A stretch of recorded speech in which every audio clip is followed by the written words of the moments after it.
Hello बच्चों, my self तेजान sir. अगर आप भी नीट एस्पिरेंट है तो ये वीडियो आपके लिए बहुत खास होने वाला है, तो इसको ध्यान से देखिएगा और पूरा देखिएगा।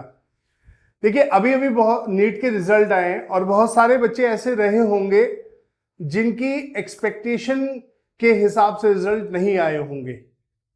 पर बच्चों, दुखी नहीं होना है, परेशान नहीं होना है, हिम्मत रखनी है। देखिए, कभी भी हमारी जिंदगी में कोई फेलियर आता है तो वो हमें एक लेसन होता है हमारे लिए कि हमें अपनी कमियों को सुधारना है। तो अगर उन कमियों को सुधार लेंगे तो will become a very strong person.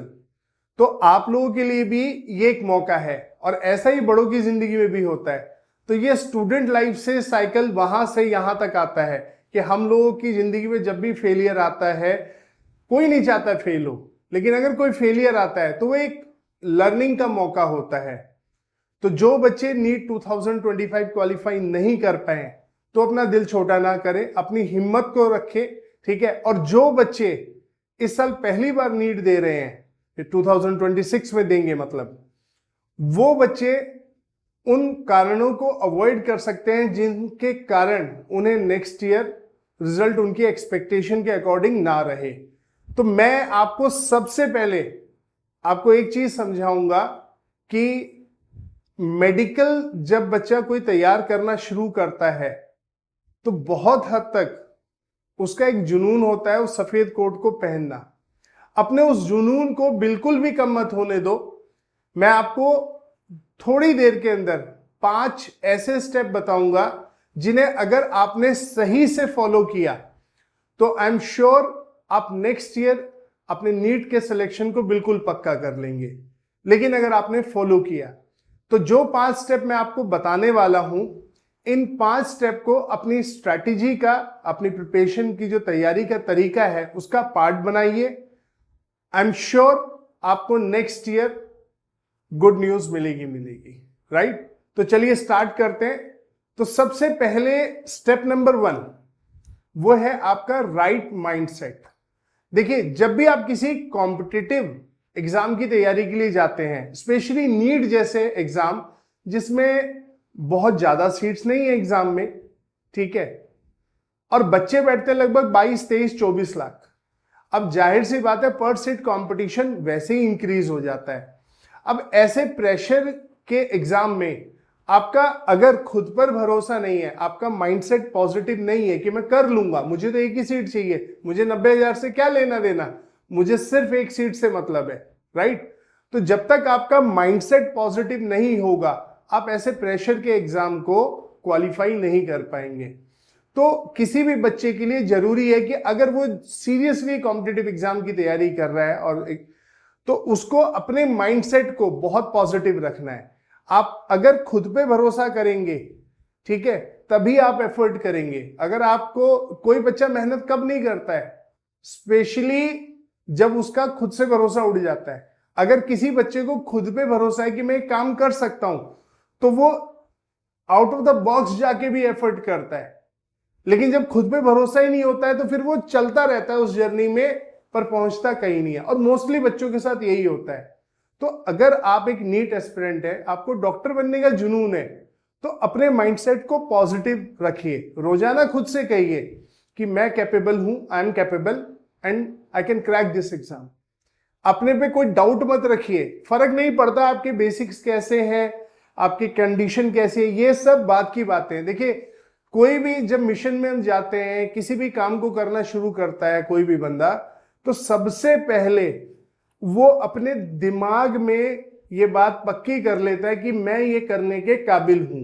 तो जब तक आप अपने अंदर ये नहीं लाएंगे फीलिंग, तब तक आप अपने जो एक आउट ऑफ कंफर्ट एफर्ट होते हैं वो नहीं करेंगे। कहते हैं ना एक्स्ट्रा पुश, जब हम अपनी लिमिट्स को ब्रेक करते हैं वो कब करते हैं, जब हमें खुद पे यकीन होता है, तब हम किसी भी हद तक मेहनत करते हैं। तो पॉजिटिव माइंडसेट रखना बहुत जरूरी है। तो इसलिए स्टेप 1 यही होना चाहिए कि आपका राइट माइंडसेट होना चाहिए। अपने पे ट्रस्ट करिए, ये बहुत जरूरी चीज है। तो सबसे पहला किसी भी कॉम्पिटिटिव एग्जाम को, ना केवल नीट के लिए, स्टेप ही ये है कि आप एक पॉजिटिव माइंडसेट, राइट माइंडसेट के साथ एंटर करें। तो अगर बिगिनिंग सही होगी तो आई एम श्योर एंड भी वेल होगा। क्लियर? तो ये हमारा पहला स्टेप था। दूसरा स्टेप, ठीक है, वो बड़ा इंपॉर्टेंट स्टेप है और जिसमें 90% बच्चे गलती करते हैं। वो स्टेप है राइट गाइडेंस। देखिए, गाइडेंस अपने आप में बहुत बड़ा इंपॉर्टेंट रोल प्ले करता है। जैसे कोचिंग्स हो गई, अब तो ऑनलाइन कोचिंग्स भी है, ऑफलाइन कोचिंग्स भी है, तो आपके पास या फिर वो किसी का गाइडेंस हो सकता है, यूट्यूब पे फ्री लेक्चर्स अवेलेबल हो सकते हैं, राइट? वो सब गाइडेंस में आते हैं। तो गाइडेंस चूज करना चाहिए वाइजली। लेकिन हमारे यहां कंट्री में क्या है कि 90% बच्चे भीड़ देख के जाते हैं। अब भीड़ देख के जाते हैं, वो वहां जाते हैं, लेकिन उनको बदले में जो पर्पस वो हल कराने जाते हैं वो पर्पस हल नहीं होता है। देखिए, बच्चे जब भीड़ में जाते हैं तो उनको लगता है कि यहां शायद कुछ बेहतर मिलेगा, इसलिए हम भी चले जाते हैं। आप अपने एफर्ट के बगैर कुछ भी गेन नहीं कर सकते। और यही वो जिन जगह आप भीड़ बन के जाते हो, जिन कोचिंग्स में, वो भी यही कहते हैं।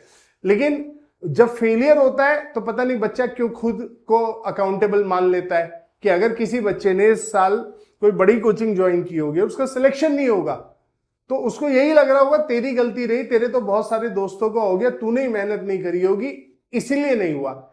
जबकि ऐसा नहीं है। अगर एक बच्चा फेल होता है तो जितना रिस्पॉन्सिबल बच्चा है उतना ही रिस्पॉन्सिबल वो सिस्टम भी है, यानी कि वो कोचिंग्स भी हैं।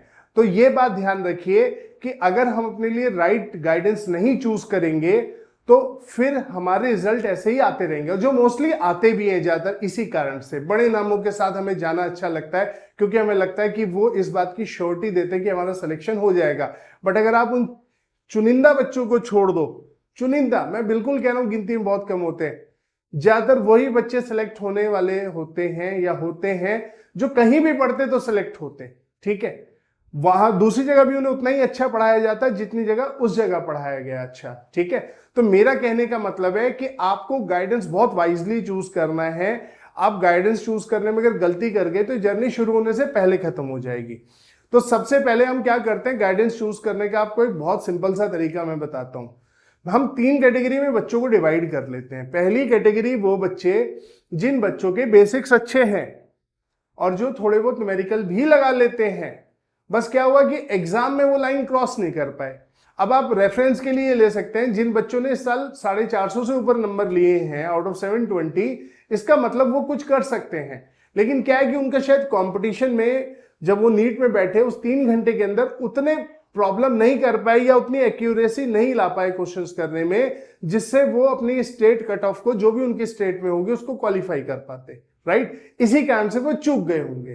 तो ऐसे बच्चों को अगर वो कहीं किसी बड़े प्लेटफॉर्म पे चले आते हैं, ऑनलाइन ऑफलाइन कहीं भी चले आते हैं, तो उनको क्योंकि अपने आप को बस एग्जाम के साथ अलाइन करना है, उनके बेसिक्स अच्छे हैं, तो उनके लिए ये चीज काम कर सकती है बिल्कुल। तो बड़े प्लेटफॉर्म बेसिकली जो बड़े नाम आप सुनते हैं, ये ज्यादातर किनके केस में काम करते हैं? ऐसे बच्चे जिनके बेसिक्स अबव देन एवरेज है, राइट? तो उनके लिए बेसिक्स अच्छे हैं, मतलब ये सॉरी कोचिंग से अच्छे हैं। लेकिन अगर आप ऐसे बच्चे हैं जिनके बेसिक्स एवरेज है, यानी कि आपके कुछ बेसिक्स ठीक है पर काफी में काम करने की जरूरत है, तो आप गलती से भी ऐसे प्लेटफॉर्म में मत जाइएगा।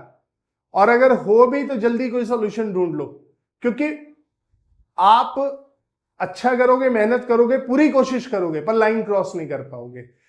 सुनने में अच्छा नहीं लगेगा पर दिस इज द फैक्ट। आप मोस्टली देखिए बच्चा खुद को ही ब्लेम करता रहता है सिलेक्शन ना सिलेक्शन होने पे। वो कभी सोचता नहीं है कि गलती वहां से भी हुई है, और मैं आपको बताऊंगा गलती क्या होती है, राइट? थोड़ा सा सब्र रखिए। तो अगर आपका एवरेज बेस है और आपको थोड़ी मेहनत की जरूरत है, तो आप ऐसे प्लेटफॉर्म पे जाइए, चाहे वो ऑनलाइन हो, ऐसे कोचिंग्स ढूंढिए, जो ऐसे टीचर्स ढूंढिए, जरूरी नहीं कि कोचिंग हो, आप इंडिविजुअल टीचर्स ढूंढ सकते हैं जो छोटे बैचेस बनाते हैं। अगर आप उनके लाइव बैचेस ज्वाइन कर रहे हैं, क्योंकि ऑनलाइन का क्रेज है अभी बहुत, तो आप छोटे बैचेस में जाइए, बड़े बैचेस में मत जाइए, ठीक है? जिससे टीचर्स के साथ आपका इंटरेक्शन हो सके, टीचर के पास भी समय हो आपको देने के लिए। अगर बेचारा टीचर 2 लाख बच्चों का बैच पढ़ा रहा है, वो कितना भी दिल से अच्छा होगा, आपको समय कहां दे पाएगा?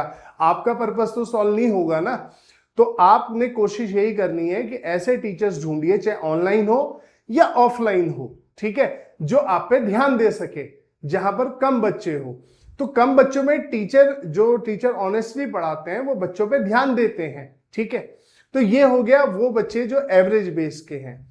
अब बात आती है तीसरे नंबर के बच्चों की, जिनका बेस बिलो एवरेज है, जिनको मन तो है डॉक्टर बनना है, इच्छा पूरी है और माइंडसेट भी पॉजिटिव है, लेकिन बेस कमजोर है।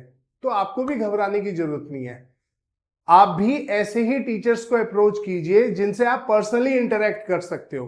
बस मैंने यहां पे बता दिया कि एक एवरेज बच्चा ग्रुप में भी पूछ सकता है 50 या 100, इससे ज्यादा साइज नहीं होना चाहिए, ये ध्यान रखना, 50 या 100 मैक्सिमम। ऑनलाइन भी अगर आप जा रहे हैं, ये 200 200 500 वाले भी काम नहीं कर पाएंगे। तो बिलो एवरेज बच्चा कोशिश करे कि वो ऐसे बैच में जाए जहां थोड़ी सी स्ट्रेंथ और कम रहती हो, ठीक है। और बहुत सारे टीचर ऐसे हैं जो इस बात को समझते हैं और ऐसे पढ़ाते भी है।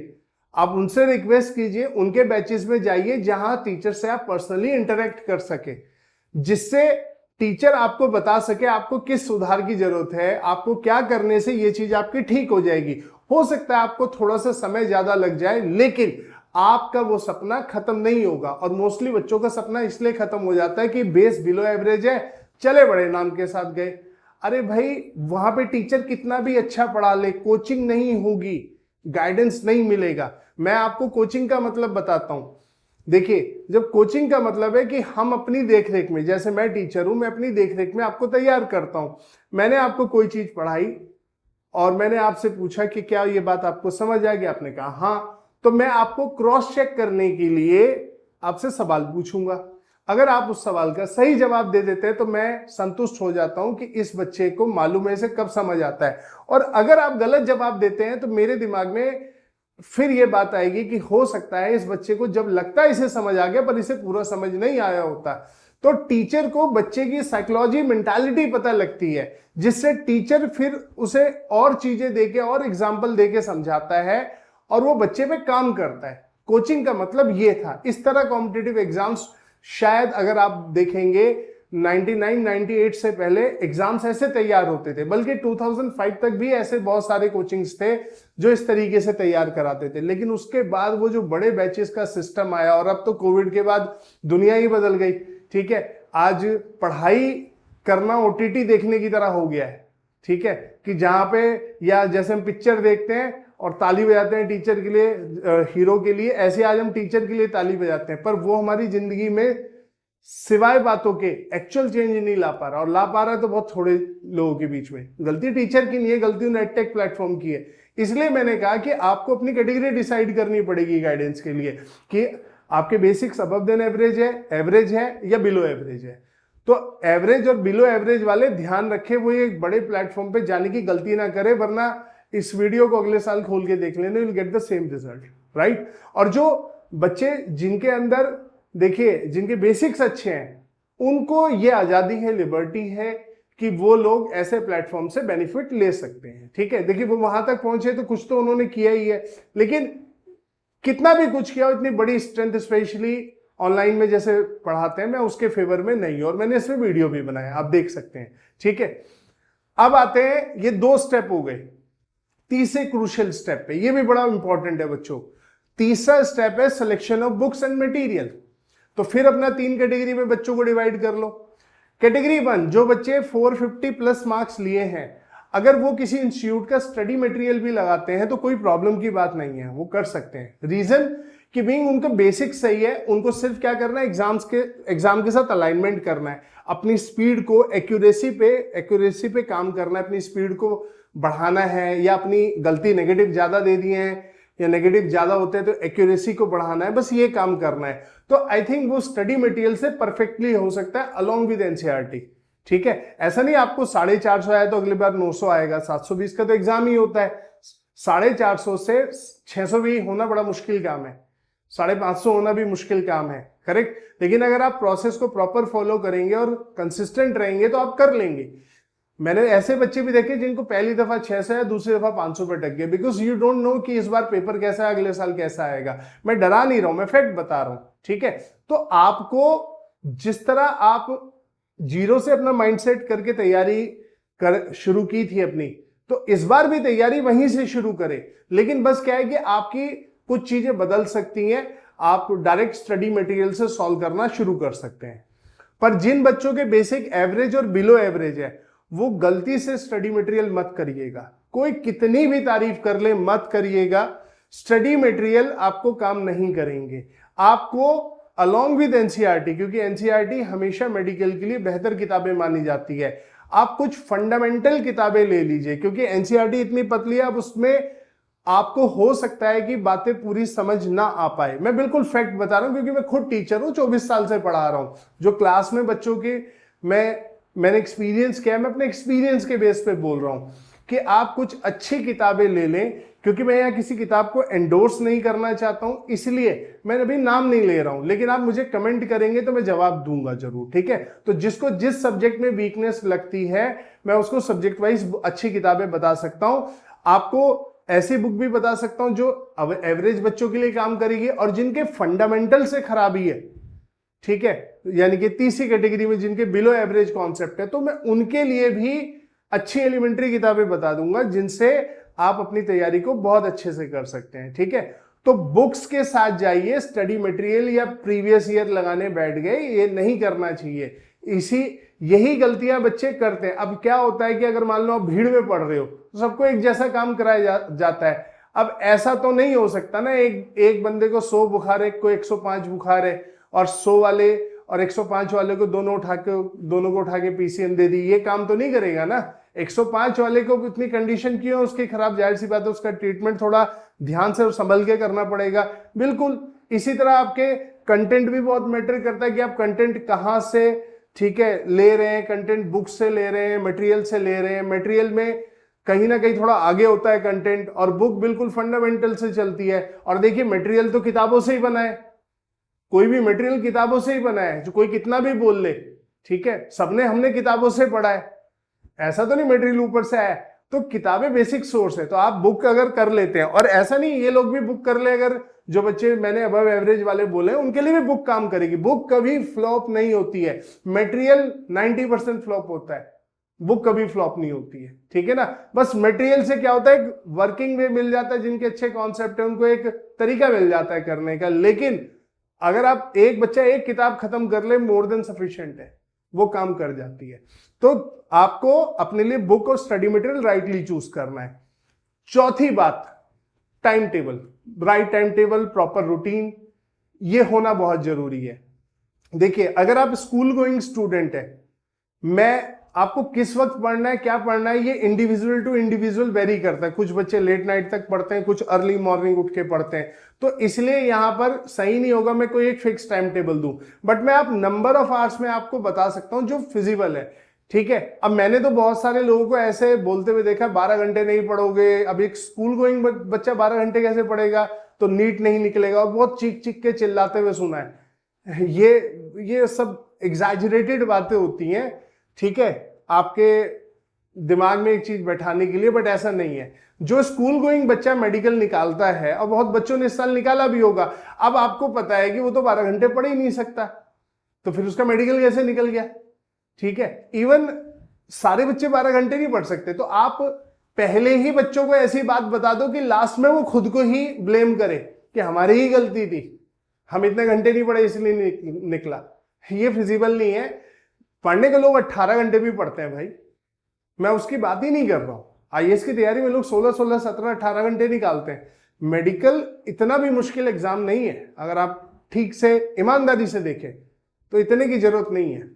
एक स्कूल गोइंग स्टूडेंट कंसिस्टेंटली, ये वर्ड जो मैंने बोला ये ध्यान रखिए, कंसिस्टेंटली 5 घंटे निकाल ले। और जो बच्चे स्कूल नहीं जा रहा है, ठीक है, ड्रॉपर है, वो दिन में 7 से 8 घंटे निकाल ले।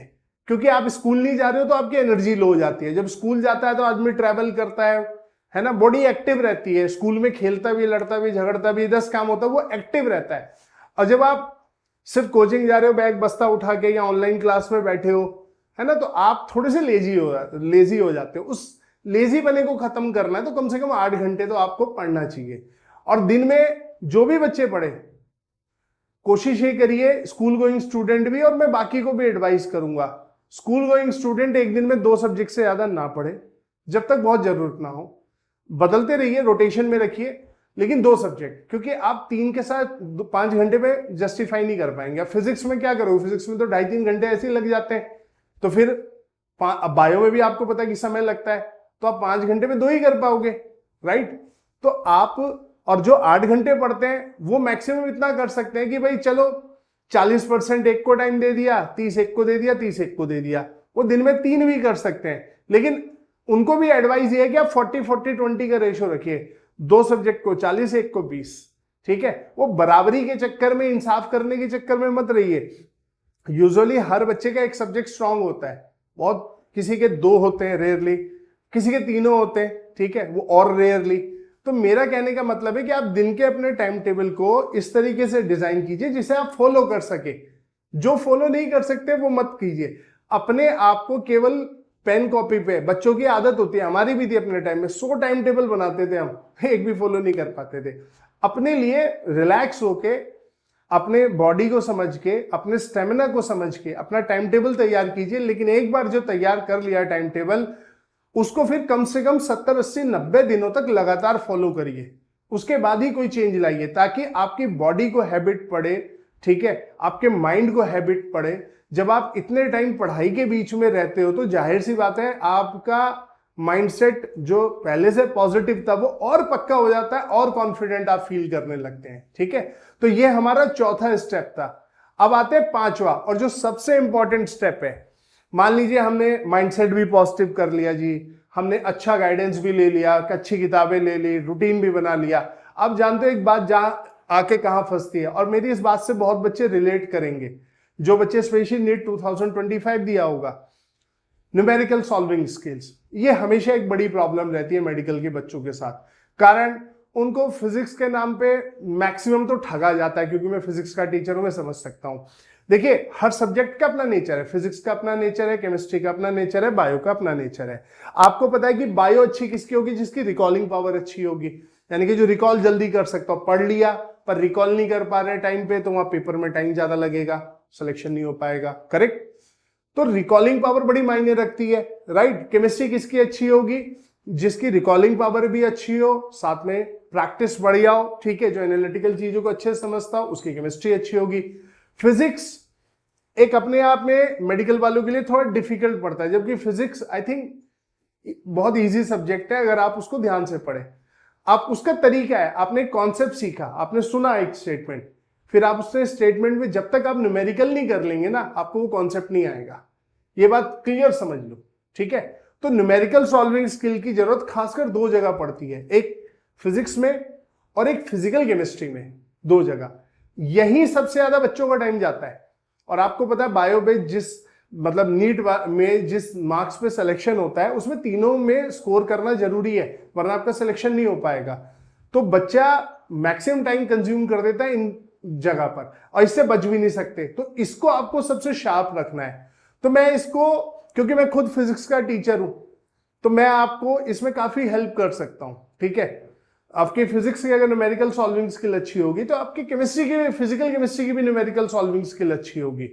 पर मैं फिर भी आपको एक तरीका बताता हूं जिससे आप अपने आप को रेगुलर इस चीज के टच में अपने रख सकते हैं और तैयार कर सकते हैं। आप जब आपके सिलेबस से 1-1, 2-2 चैप्टर हो जाए, अब रोजाना 20 मिनट का समय अलग से निकालिए, एडिशनल है आपकी पढ़ाई से, ठीक है। जैसे भी करना है वो करिए, और हफ्ते में 6 दिन माने तो 2-2 दिन फिजिक्स को दे दिए, 2 दिन केमिस्ट्री को दे दिए, 20 ही मिनट बस। 20 मिनट का मतलब क्या है यहां पर, कि एवरेज जो टाइम नीट में एग्जाम को सॉल्व करने का मिलता है, 1 आवर पर सब्जेक्ट मिलता है, तो 20 मिनट उसका 1/3 होता है, ठीक है। तो आपने जैसे पहले हफ्ते लेते हैं मंडे ट्यूसडे आपने फिजिक्स कर ली, आपने देखा 20 मिनट में कितने क्वेश्चन हो पाए, 2 दिन अपने आपको मौका दिया, और जो भी आप सिलेबस आपका चल रहा हो जिससे उसी चैप्टर को पिक करे। 2 दिन आपने केमिस्ट्री कर ली, 2 दिन आपने बायो कर ली। अब आया अगला हफ्ता, अगले हफ्ते आपने क्या करना है, फिर 2 दिन करना है, वही सेम रिपीट करना है। और अब देखिए आपने पिछली बार से कितना इंप्रूवमेंट किया, या आप नीचे जा रहे हैं, तो कम से कम 1 महीने के बाद अपनी एवरेज निकालिए। अगर आपका ग्राफ ऊपर की तरफ जा रहा है तो इंटू 3 करके आपको आपके मार्क्स समझ आ जाएंगे कि मेरे मार्क्स कितने आने वाले हैं। इंटू 3 यानी कि एक सब्जेक्ट में, करेक्ट, क्योंकि मैं आपको 1/3 टाइम दे रहा हूं। जब आपके पास 20 मिनट की बाउंड्री है ना, तो हो सकता है पहले महीने आपका स्ट्रगल हो और बोरिंग काम भी लगे, ठीक है। पर अगर देखिए सिलेक्शन कराना है तो आपको ये स्टेप्स फॉलो करने पड़ेंगे। लेकिन हो सकता है 1-2 महीने बाद जब आप हैबिचुअल हो जाएंगे, आपका स्कोरिंग जो है वो धीरे धीरे राइज करेगा, ठीक है। क्योंकि आपके माइंड ने पकड़ लिया कि 20 ही मिनट मिले और इसने 4 क्वेश्चन पिछली बार किए थे, इस बार 5 करे, 6 करे, 8 करे, 10 करे। इस तरीके से आदमी के दिमाग काम करना शुरू करता है। तो हैबिट डालिए अपने दिमाग को धीरे धीरे, और न्यूमेरिकल का जो फियर है ना वो निकल जाएगा। और बड़ा आसान है कहां से करना है। कोई भी किताब में जो चैप्टर चल रहा है उसके पीछे अनसॉल्व्ड होते हैं, करेक्ट। उन अनसॉल्व्ड को पिक करिए और रैंडमली शुरू हो जाएगी। आज मैं यहां से यहां तक कोई भी क्वेश्चन पिक कर सकता हूं और क्वेश्चन देख लीजिए वो करके, ठीक है। बहुत आसान काम है। ये 20 मिनट आपके दिमाग से वो जो न्यूमेरिकल को लेके एक फियर होता है ना वो निकालेंगे, ठीक है। और जो बच्चे जिनसे न्यूमेरिकल नहीं लगते, जिनको बहुत तकलीफ होती है स्पेशली फिजिक्स के न्यूमेरिकल में, मैं पर्सनली आपकी बहुत हेल्प कर सकता हूं उसमें।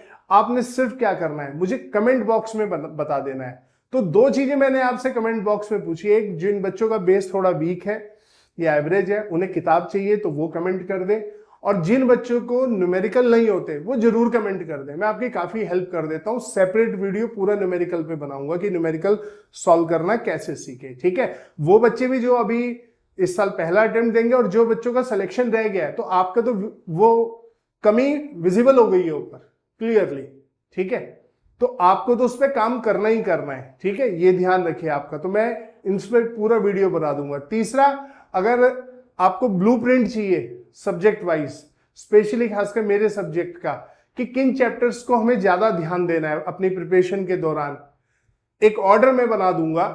तो उसके लिए आप मुझे कमेंट कर सकते हैं, मैं उस पर भी एक वीडियो बना दूंगा और आपको वो ब्लूप्रिंट प्रोवाइड कर दूंगा, ठीक है। मेरी कोशिश ये है कि इस साल जो हुआ सो हुआ, स्पेशली जो बच्चे इस साल रह गए, अगले साल उसको रिपीट नहीं होने देना है। देखिए 24 लाख बच्चों में आप अनऑर्गेनाइज तरीके से बिना डिसिप्लिन के तैयारी करके जाएंगे तो शायद यही रिजल्ट रिपीट होगा। फर्क नहीं पड़ता है आपने कितना बड़ा कोचिंग ज्वाइन कर लिया है, फर्क नहीं पड़ता, ठीक है। क्योंकि कोचिंग तो हो ही नहीं रही है, ये सबको मालूम है, राइट।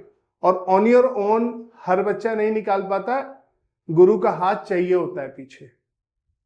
तो मैं आपसे ये कहूंगा कि अपनी तैयारी को, अपनी स्ट्रैटेजी को ऑर्गेनाइज कीजिए। जब आप उसे ऑर्गेनाइज करेंगे, ये बातें सबको पता है, सिंपल है, लेकिन अगर बच्चा इनको सिस्टमैटिक तरीके से फॉलो कर ले, सही माइंडसेट से कंपटीशन के लिए तैयार करे, अगर बस की नहीं छोड़ दे।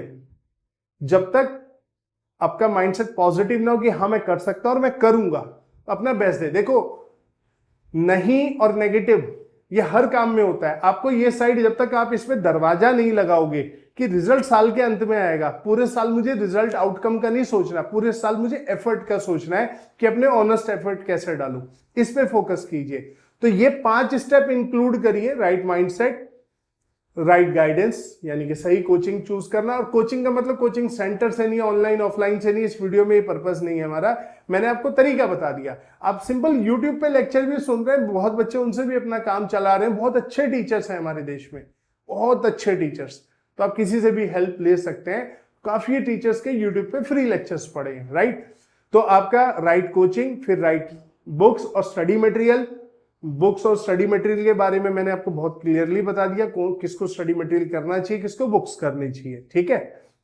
उसके बाद चौथी चीज कि आपका time table, number of hours per day कितने आने चाहिए। कोई ज्यादा पढ़ लेता है तो कोई बुराई नहीं है भाई, लेकिन मिनिमम इतना होना चाहिए। मैंने एक लिस्ट बता दिया है। और 5वां, न्यूमेरिकल सॉल्विंग स्किल, ठीक है। जो बच्चे साल पहली बार दे रहे हैं वो पिछले साल वाले बच्चों से पूछे जिन्होंने पिछले साल तैयारी की, इस साल किसी कारण नहीं हुआ। अगर वो उनसे आपस में बात करें तो बताएंगे कि न्यूमेरिकल सॉल्विंग स्किल कितनी जरूरी है, ठीक है।